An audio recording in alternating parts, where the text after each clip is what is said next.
बिस्मिल्लाहिर्रहमानिर्रहीम अस्सलामु अलैकुम वरहमतुल्लाहि वबरकातुहू।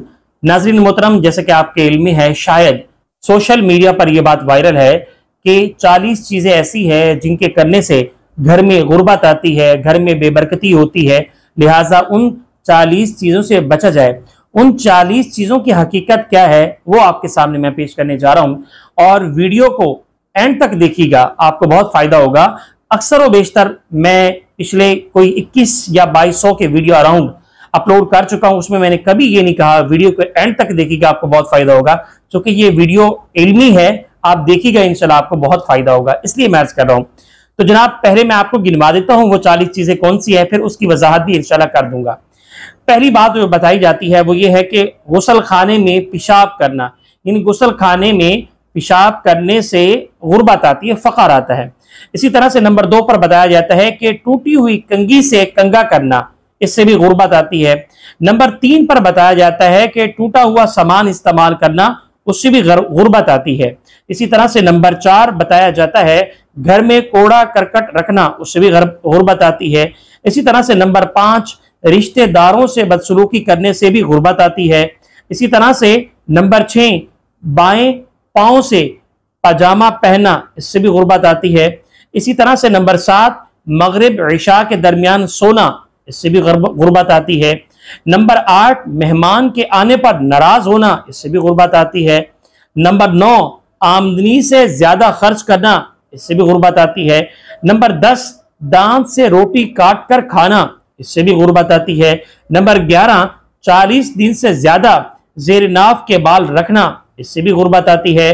नंबर 12 दांत से नाखून काटना, इससे भी गुर्बत आती है। नंबर 13 खड़े खड़े पैजामा पहनना, इससे भी गुर्बत आती है। नंबर 14 औरतों का खड़े खड़े बाल बांधना, इससे भी गुर्बत आती है।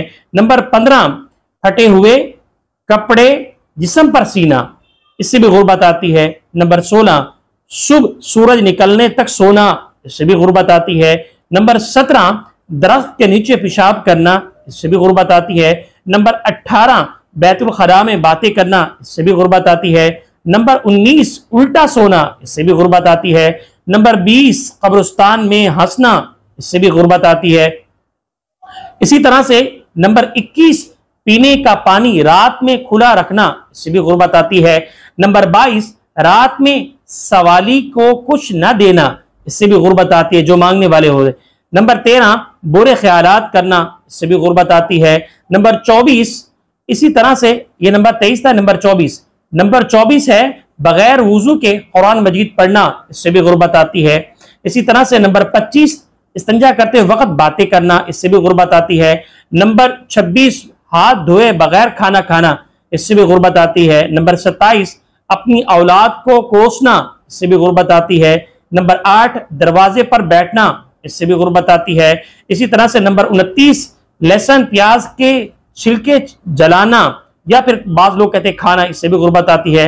नंबर 30 फकीर से रोटी या फिर और कोई चीज खरीदना, इससे भी गुर्बत आती है। नंबर 31 फूंक से चिराग बुझाना, इससे भी गुर्बत आती है।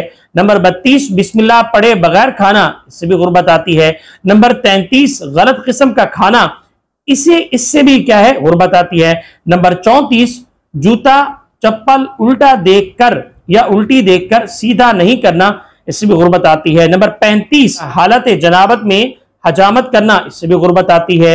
नंबर 36 मकड़ी का जाला घर में रखना, इससे भी गुर्बत आती है।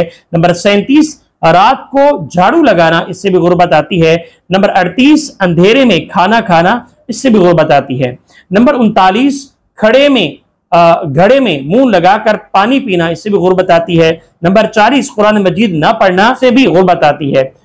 बहरहाल ये बात जो मैं आपके साथ 40 चीजें शेयर की हैं, चूंकि वो हदीस बहुत ज्यादा तवील है, तो इसमें खुलासा ये है कि कुछ चीजें जो हैं वो बुजुर्गों की हैं, और कुछ चीजें जो है अल्लाह के नबी अलैहिस्सलाम की हदीस में है, और उसका जो मतलब है वो गलत निकाल कर उसको बयान किया गया है। तो बेहतर यह कि इन 40 चीजों को ना किया जाए। जाहिर है मेहमान अगर आपके पास आता है तो आपको खुश होना चाहिए, अल्लाह की रहमत है, और भी बाकी चीजें जो है नहीं करना चाहिए। बसा औकात अहादीसों को समराइज करके खुलासा निकाल के उससे गलत मतलब लिया गया है, और बस औकात जो है बड़ों की बातें हैं उनको लेके इकट्ठा कर दिया गया है। बहरहाल अगर मैं खुलासा निकालूं इन 40 चीजों का, वो ये है कि बुजुर्गों की कुछ बातें थी जो वो नहीं करते थे, उसको बुरा समझते थे, और उन्होंने अपनी एक राय पेश की थी। हमारी जिंदगी का खुलासा ये है।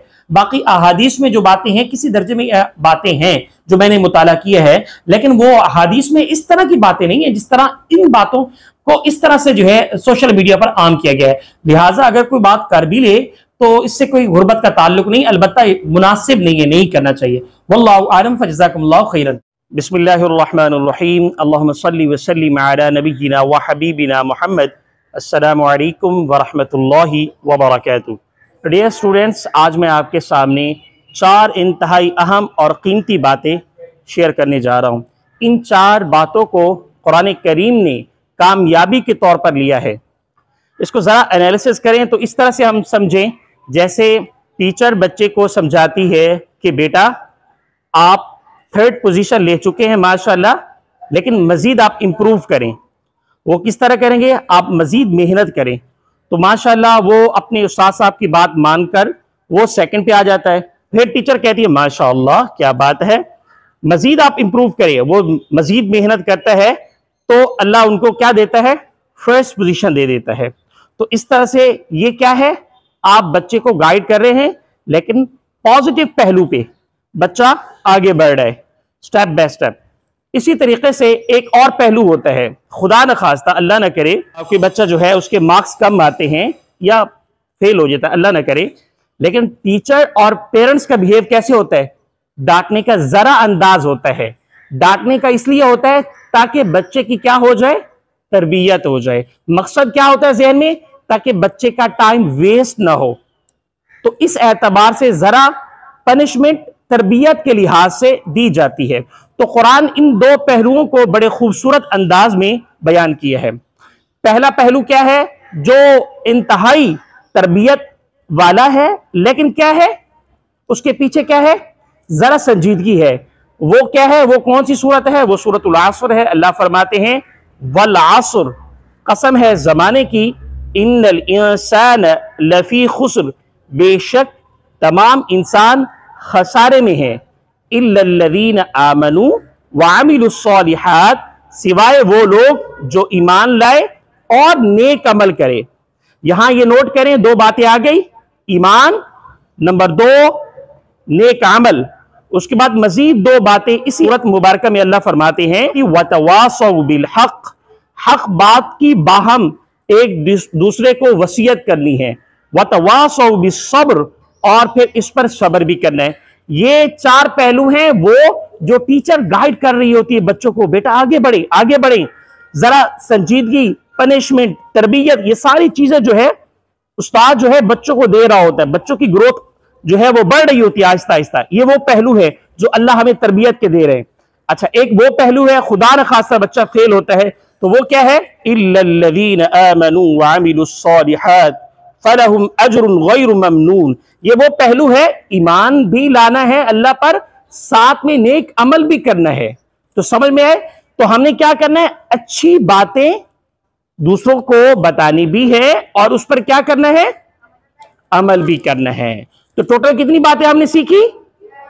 4 बातें। नंबर 1 ईमान, नंबर 2 नेक अमल, नंबर 3 अच्छी बात की बाहम एक दूसरे को वसीयत करना, बताना, और अगर कोई रिएक्शन आता है तो उस पर क्या करना?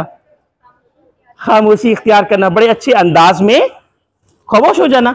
तो 4 बातें हमने सीखी हैं। अल्लाह सुब्हानहू व तआला से दुआ है कि इन पर अमल करने की तौफीक अता फरमाए। नोट करें, ये कम से कम है, ये मुकम्मल दीन या इस्लाम नहीं है, ये कम से कम 4 बातें हैं। ये बुनियादी बातें हैं, इससे आगे बढ़ना है। ठीक है? जैसे बच्चा जो है माशाल्लाह 1st पोजीशन लेता है क्लास 8 में, फिर घर जाके सो जाता है, चलें जी अब सोने का टाइम है। ओके बेटा, अभी क्लास 9 है, 10 है, आगे इंटर है, यूनिवर्सिटी है, फिर जिम्मेदारी है बेटा, सोना नहीं, अभी तो जागने का वक्त है, अभी तो आप समझदार हुए हैं। यही वो बात है। अगर हमें ये 4 बातें समझ में आ जाए तो फिर हम, इसका मतलब ये कि नींद से क्या है? उठ गए। ठीक है जी? अल्लाह सुब्हानहू व तआला अमल की तौफीक अता फरमाए। जज़ाकुमुल्लाहु खैरन, वस्सलामु अलैकुम व रहमतुल्लाहि व बरकातुहू।